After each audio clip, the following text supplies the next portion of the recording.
Hey there guys, in this video I'll be discussing the different spear infantry units in Shogun 2, giving an overview into their strengths, weaknesses, and how to effectively use each one. Note that in these unit guides I generally will not be covering DLC units, as these tend to be faction specific and relegated to the later parts of the campaign, by which point you will already be able to figure out how to integrate them into your gameplay.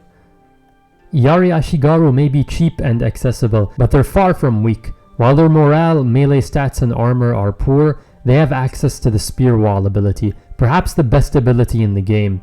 Yari Ashigaru should ideally never engage a unit outside of this formation, as without it they will be slaughtered by better infantry units like Naginata Samurai. Spear Wall will allow them to hold their ground against frontal assaults for quite a long time, even against elite units.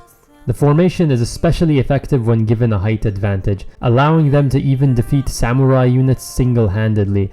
On flat ground, they will still handily beat cavalry units, and they can be used as an anvil against other infantry units, while your own infantry or cavalry run around to strike the finishing blow in the enemy unit's flank or rear. Yari Wall heavily reduces the unit's mobility, and leaves the unit vulnerable on the flanks and rear, especially considering the unit's tendency to waver and break when struck from such angles, so you should ensure the Ashigaru are well supported. Offensively, Yari Ashigaru have a very poor charge bonus, so they should still attack units in the Yari Wall formation, typically by activating the ability right as the lines are about to clash. Their low armor leaves them vulnerable to missiles, so be sure to close the distance quickly, or bring your own missile troops to match the enemies. Yari Samurai would seem to be a better unit at first glance. They have better ratings in morale, melee attack and defense, and armor than Yari Ashigaru. However, they lack the Yari Wall ability, making them far worse as a defensive unit than Ashigaru, and combined with their higher costs, many players choose to never recruit this unit. They still serve an important niche thanks to their much better morale and mobility, the latter of which is further buffed by the Rapid Advance ability, which is useful for intercepting cavalry and reinforcing a part of your main line. An isolated Yari Ashigaru facing multiple cavalry units will likely break if just one of the cavalry units strikes in the flanks or rear, while a Yari Samurai will hold much better in the same situation.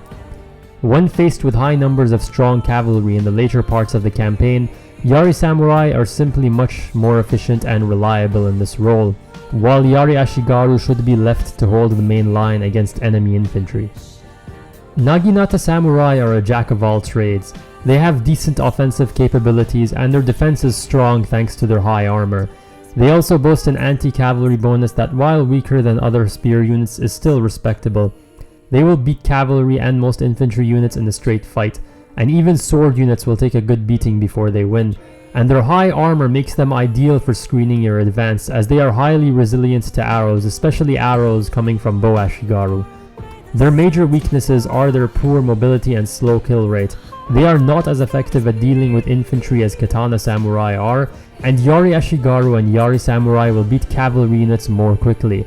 Gunpowder units also ignore armor, making them a direct counter to Naginata Samurai. Thus, this unit is best used to absorb arrows and as a strategic reserve, while the more specialist units will do most of the damage. Naginata warrior monks are the quintessential glass cannon of this group. They have very high morale and melee stats as well as a modest anti-cavalry bonus, and their warcry ability demoralizes nearby units and reduces their melee stats. As such, they are best used to flank the enemy army and strike where the line is weakest, potentially beginning a chain rout. The trade-offs are their high costs and poor armor, which leaves them highly vulnerable to arrows. They should be kept in reserve or hidden in trees until the lines clash, after which they can charge out in search of a weak spot in the enemy force. The Yari Hero is a unit that requires so much research and building investment that you will rarely see one in your campaigns. As you may have guessed, their melee stats are far superior to both Ashigaru and Samurai, and their morale far outclasses even warrior monks. They have access to the Spear Square ability, a formation that will allow them to hold against whatever is thrown at them, Rapid Advance, and Second Wind, which restores their stamina and the stamina of nearby friendly units. The small size of this unit, however, limits its effectiveness in killing enemy troops, leaving it best used as a support unit where the fighting is thickest, especially considering their ability to passively encourage nearby friendly units. and while they are a tough nut for most units to crack due to their defense skill and armor, they must be kept clear of gunpowder weapons which will annihilate such a small unit. If you enjoyed this video, don't forget to like, comment, and subscribe, and the link to my Twitch is in the description if you would like to check out my live content. Thanks for watching, and I'll see you next time.